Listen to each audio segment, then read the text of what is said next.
విభూతి ధారణ చేసి ప్రాంగణంలో ప్రవేశించి చక్కగా కావడి పట్టుకొని అది మనకి రక్ష, మన పిల్లలకు రక్ష.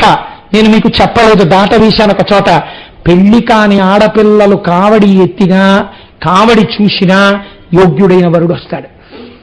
అనారోగ్యంతో కుమిలిపోతున్న వాళ్ళు ఆ కావడి చూసినా నమస్కరించినా అనారోగ్యం తగ్గుతుంది.